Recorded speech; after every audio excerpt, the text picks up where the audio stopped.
Hi everyone, my name is Cailean and I'm a creative technologist and new media artist from Waterford.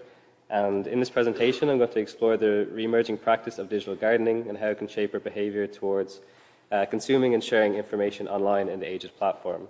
So I'll cover my research into the practice, look at it from a historical context and the characters which define it.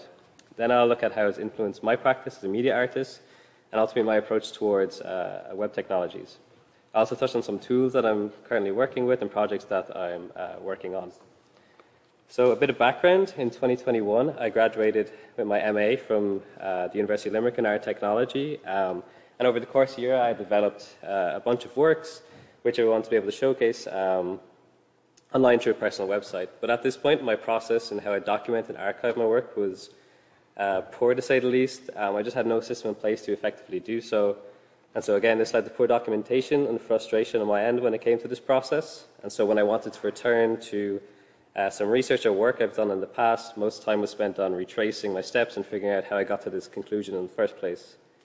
And I felt like this was a major problem for me, and it's still something I'm working on figuring out today. And I think especially as a creative technologist working on various projects which use different tools and technologies, it's hard to keep track sometimes, as my workflow is just quite chaotic and deconstructive. But in late 2022, I began working on a project titled Undefined Panorama with Yang Ahau, Nora Muraku, and Manuel Berger. And this was an extension of Yang Ah's previous works, which looked at the embedded relations within socio-political infrastructures and systems. And so for this project, I ended up working as a creative technologist, as a web developer, as Yang Ah was curious to see how web technologies could be leveraged to create an interface where the user can move between scales on a global micro and macro level. And so we ended up using force-directed graph network for the front end, which was powered by D3.js. This was paired with Google Sheets as our back end, and even though it was quite clunky at times, it allowed us to collaboratively work on expanding the network, creating new nodes and new relationships, and it was very accessible for anyone not used to using content management systems or even web technologies in general. But while developing this project, it drastically changed my perspective on what a website could be, and I want to incorporate web technologies more into my practice moving forward.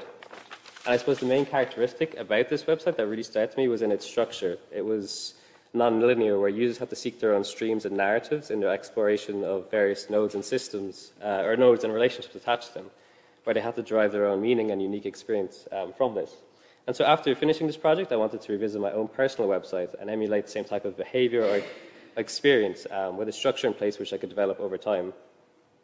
So at this point, I ended up stumbling across the practice of digital gardening, which was exactly what I was looking for. Essentially, digital gardening is a method adopted in the process of creating a topology or system for collecting and sharing information or knowledge online. And at a surface level, it's about creating spaces or environments that offer a method to present information within a dynamically interconnected space, which possesses a structure in place to facilitate gradual growth. And this is really nothing new, and it's generally talked about in reference to technologies such as hypertext and platforms like Wikipedia. In the context of hypertext and its connection with the term gardening, its origins can be found in a book by George Borge called The Garden of Forking Paths, which has been cited by many new media scholars as inspiration for hypertext fiction.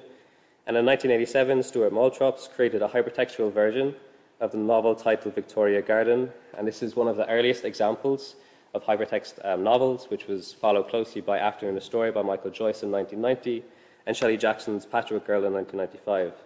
But for me, hypertext also shares parallels with text-based adventure games such as Zork, where through a non-linear world, the player is given the freedom to explore it in whatever order they wish. In spirit, Zork was an early hypertext novel, though it didn't utilize the conventional link we all know today. Following on for this, I came across Maggie Appleton, who's a writer that's written extensively about the history and practice of digital gardening. Appleton dates the first use of the term gardening in connection to hypertext to an essay by Mark Bernstein in 1998 titled The Hypertext Garden.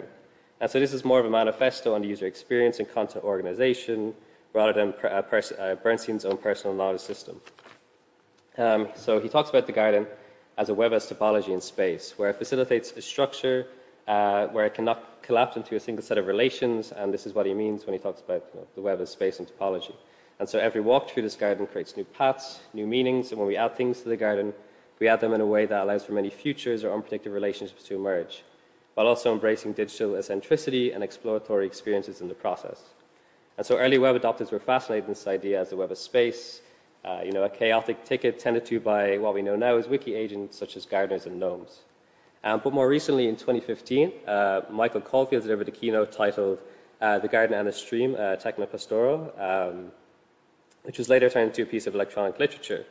And so this text is known for laying the foundations and current understanding of the term digital gardening. Again, like the hypertext gardening, Caulfield talks about the web as space, attempting to separate itself from the characteristics and behaviors attributed to the content produced as a byproduct of the chronological sort era, killing this once diverse and idiosyncratic landscape of the web. And so the text clearly lays out the key characteristics inherent to the practice and how it can be used to think differently about our online behaviors towards information, arguing that the garden helps us move away from time-bound streams and into contextual knowledge spaces. And I suppose this is especially important in the era of social media, as he positions gardening as a counterbalance to the temporal immediacy of the timeline. I suppose he also talks about, obviously, the web as space, where it's organized by contextual relationships, a space that is constantly evolving, changing, and growing in a dynamically interlinked space, resulting in emergent relationships, and which is also designed alongside you, or designed to evolve alongside you.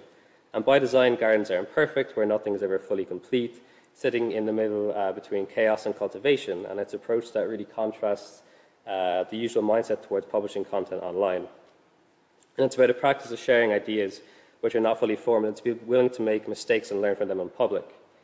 It also acts as a personal playground. It's a place to experiment, fail, and learn, and not only experimenting with textual content, but this idea of polyculture, experimenting with the native languages of the web, as well as other hypermedia, such as sound, text, code. And so it's a chance to really question and establish the norms of what a personal website actually is.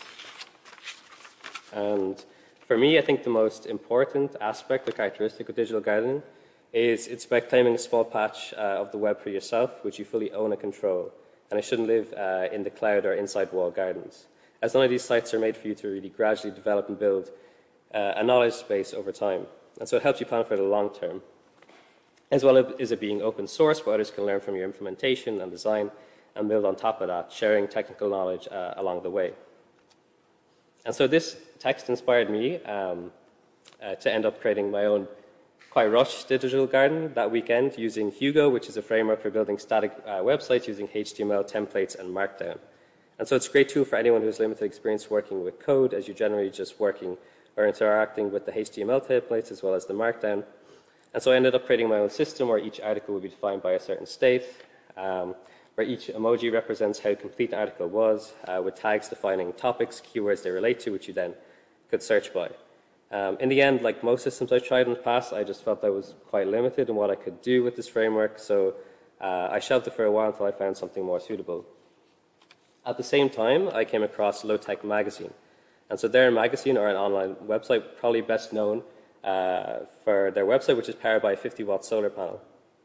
And so this website displays a forecast for the upcoming days, so you can plan your visits accordingly, as it has significant downtime depending on the time of year or weather forecast.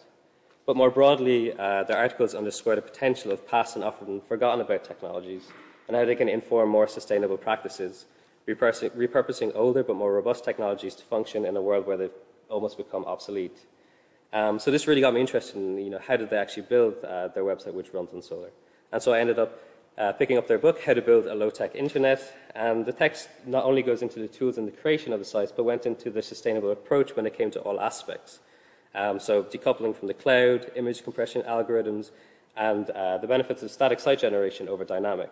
And I really grounded, I suppose, web technologies in reality by keeping it in sync with this day and night cycle.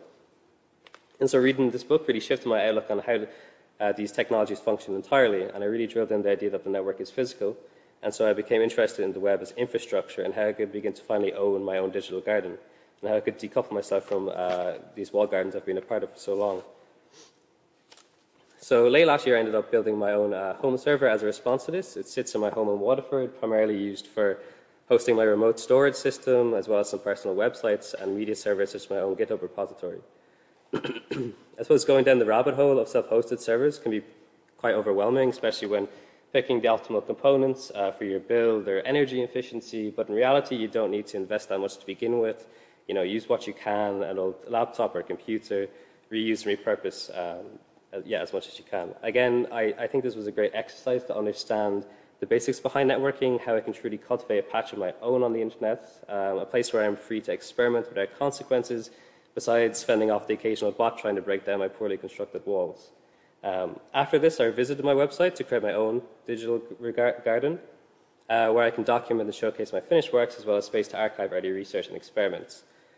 For this site, I developed my own parser in Python, which converts Markdown to HTML, similar to what Hugo does, as well as automating some image compression techniques, which gives me the freedom to not have to refactor code when writing a piece of text and update it whenever I wish.